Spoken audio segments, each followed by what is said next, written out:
Assalamualaikum warahmatullahi wabarakatuh.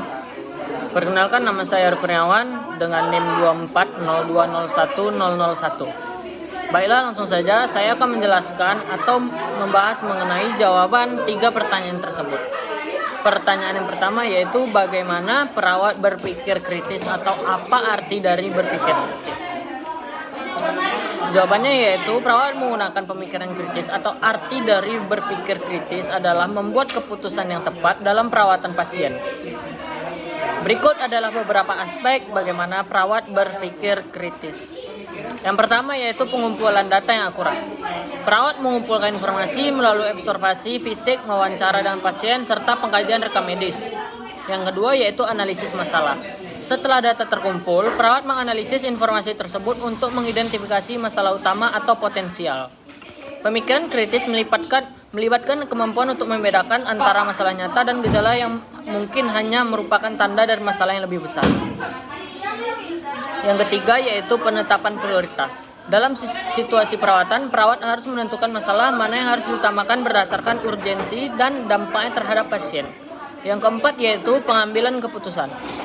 Pemikiran kritis membantu perawat dalam membuat keputusan berdasarkan bukti yang ada, bukan asumsi. Mereka harus mempertimbangkan semua kemungkinan intervensi dan memilih yang terbaik sesuai dengan kondisi pasien. Yang kelima yaitu refleksi. Perawat juga harus merefleksikan tindakan yang sudah dilakukan dan mengevaluasi hasilnya. Proses refleksi ini membantu meningkatkan keterampilan berpikir kritis di masa depan. Yang keenam yaitu kolaborasi. Pemikiran kritis juga melibatkan komunikasi dengan tim kesehatan lainnya, berbagi pendapat, dan bekerja sama dalam merumuskan solusi yang optimal untuk perawatan pasien. Baiklah, saya akan menjawab pertanyaan dari soal nomor 2, yaitu misal pada saat merawat pasien yang mengalami kanker otak. Pasien mengatakan siap untuk dilakukan operasi, namun kondisi pasien lemah karena sudah 1 minggu tidak nafsu makan. Pasien juga terlihat kekurangan cairan. Sebagai seorang perawat yang berpikir kritis, apa yang dilakukan oleh perawat menghadapi kondisi pasien tersebut? Sebagai perawat yang kritis, tindakan yang harus dilakukan dalam situasi ini adalah yang pertama yaitu evaluasi kesehatan secara menyeluruh. Lakukan penilaian secepat terhadap kondisi fisik pasien seperti tanda-tanda vital yaitu atau tekanan darah, suhu tubuh, denyut nadi, saturasi oksigen, serta tingkat kesadaran dan kekuatan fisik. Yang kedua yaitu pemberian cairan intravena. Karena pasien mengalami dehidrasi, segera lakukan infus untuk mengembalikan keseimbangan cairan tubuh. Perawat harus berkonsultasi dengan dokter untuk menentukan jenis dan jumlah cairan yang tepat. Yang ketiga yaitu nutrisi. Berikan dukungan nutrisi dengan melibatkan ahli gizi atau dokter untuk mempertimbangkan pemberian nutrisi parenteral, yaitu melalui infus, atau enteral melalui selang nasogastrik atau nasoenteral jika pasien tidak bisa makan melalui mulut. Yang keempat yaitu kolaborasi dengan dokter. Berkolaborasi dengan tim medis untuk menunda operasi jika kondisi pasien belum memungkinkan. Komunikasikan hasil evaluasi dan tindakan yang sudah dilakukan kepada dokter bedah untuk pertimbangan lebih lanjut.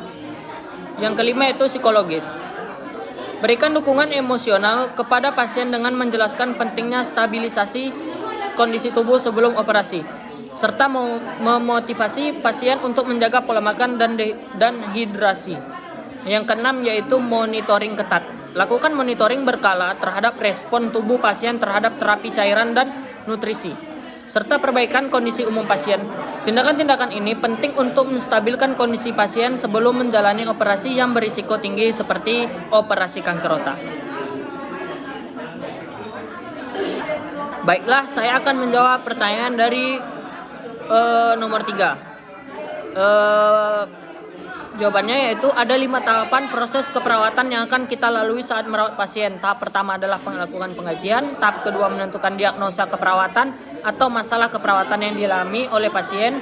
Tahap ketiga menyusun intervensi keperawatan. Tahap keempat melakukan implementasi keperawatan. Tahap kelima melakukan evaluasi keperawatan.